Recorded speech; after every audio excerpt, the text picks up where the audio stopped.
Okay, nhớ trong trong bây giờ cái thằng này tu, ta sẽ nói tu có một trong tu ha, lì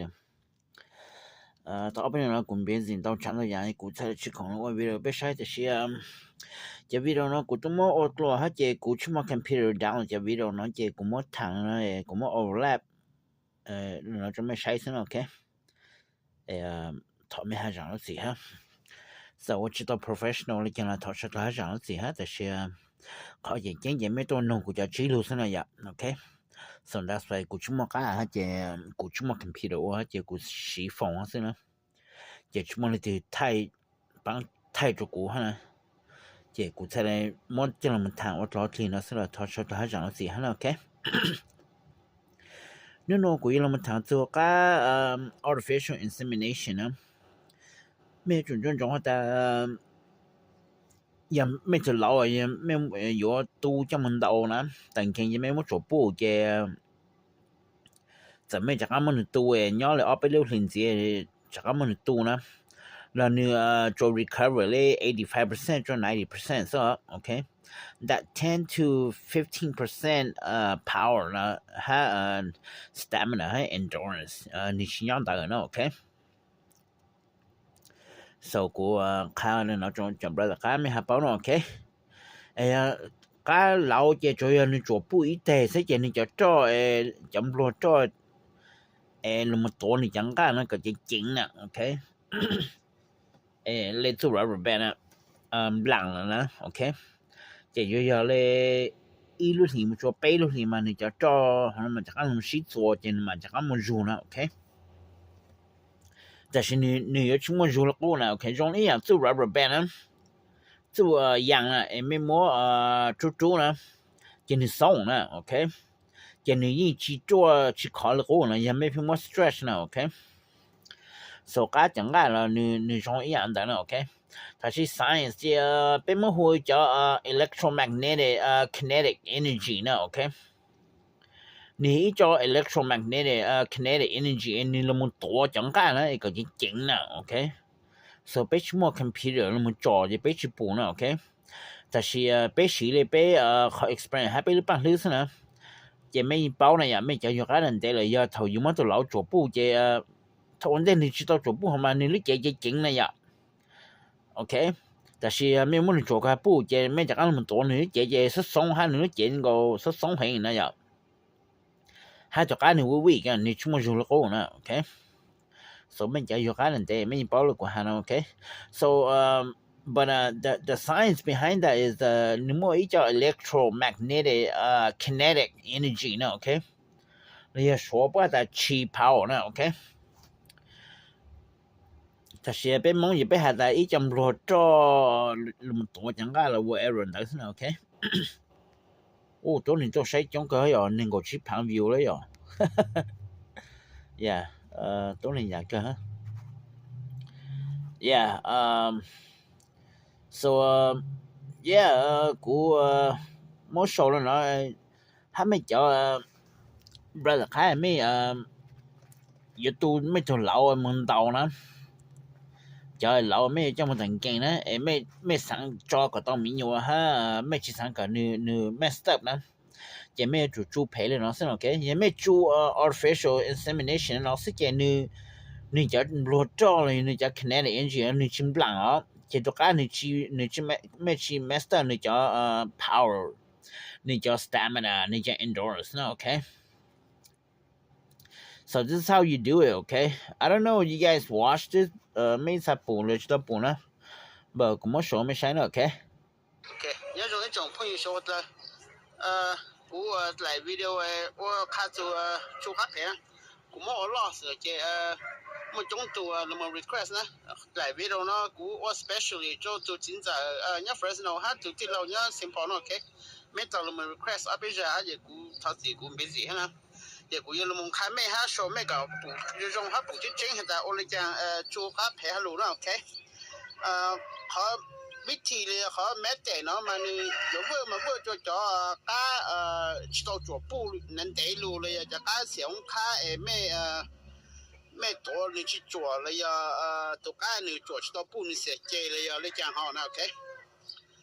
咩有冇做咩生死都老了咩生个到写了到弄了都弄到用嘅咩我哋拿上 OK 也古有冇说个不用咩วิธี咩我也咩做到么就该铺了 OK 用嚟当年是嘛 OK 有到么哈路上我有到么老路นะ OK ก็ตัวการน่ะจะเสียให้ลุงย้อนจนเขาก็นั่น到啦 OK มีมา铺也铺拿是啊 OK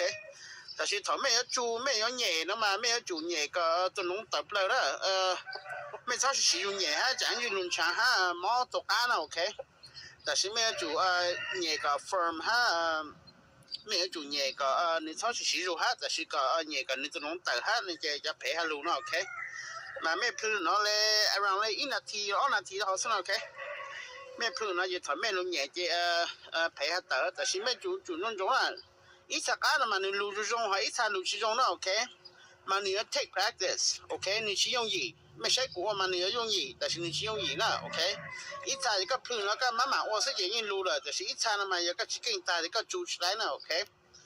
มากู有那么少个没还不就用了 OK 也没有老师也没煮是也不当到有那么煮了没谁用了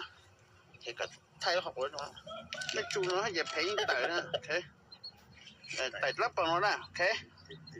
没不得包了才煮到包了这煮到了 OK 赔了没煮没哎老师也没กู他是กู那个时间来了这些咩我讲啦咩做你背着多年我一多年睇 video 要可能他听那个 video 就是咩做你好多年了 OK 嘛一度有做我啦了做นะ OK 好一度你有做那么铺呢 OK 嘛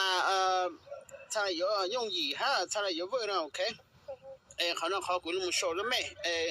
ม่สิจะลาดแล้วนะ OK อีถ้าไทยมาเลยตัวบ่ได้บ่หมดเลยต่อสิกว่าไม่ทำหมดเลยต่อ OK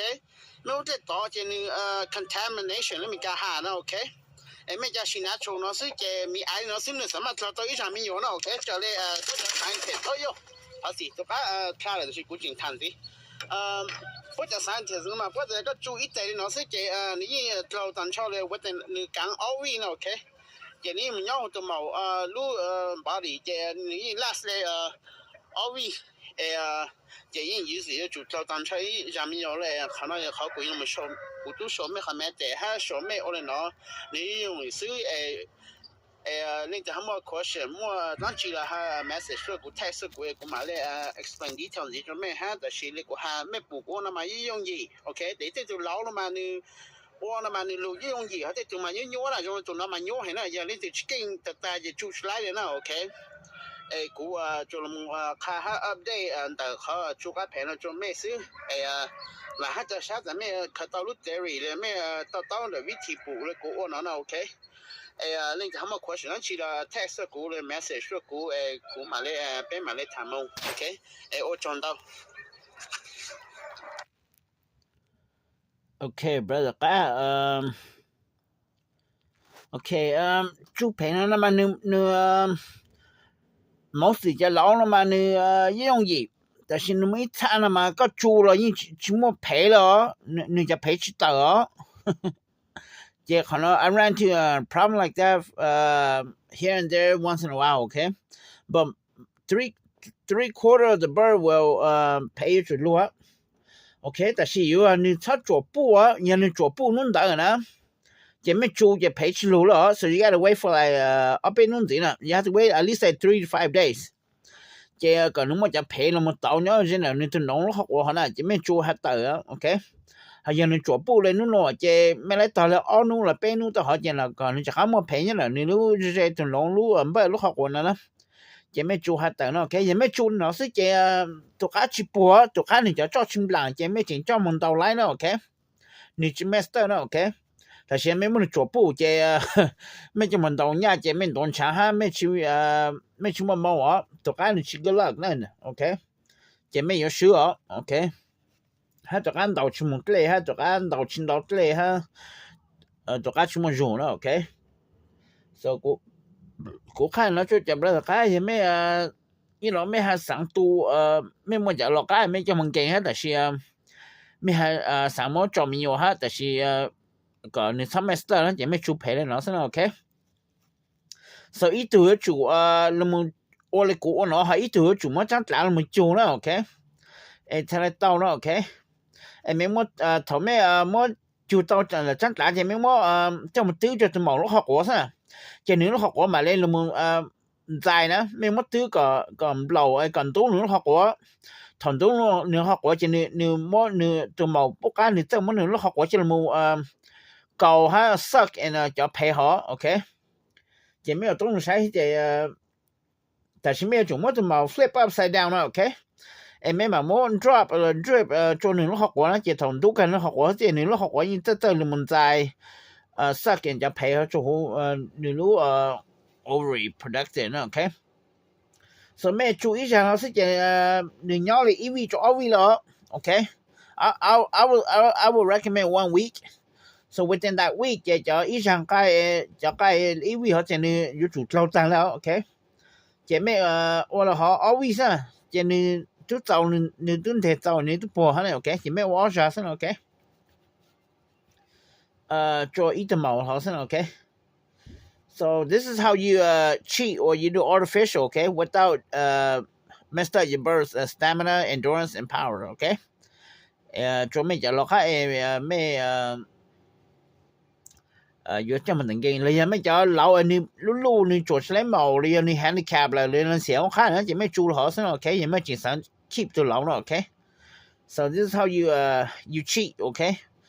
or you you know do the other way around OK brother OK so กูมันทางหาสอนเราเสื้อจะวิเราเลยกูหากูต้องมาทางเราจะไม่จะสตอปูเรากูจะก็มา recap แล้วก็เป็นวิดีโอใช้ฮะก็ให้ผมมาที่new update นะ OK 我讲到了 OK เป็นมา新ตัวลิตรก็เสร็จแล้ว OK 那种咩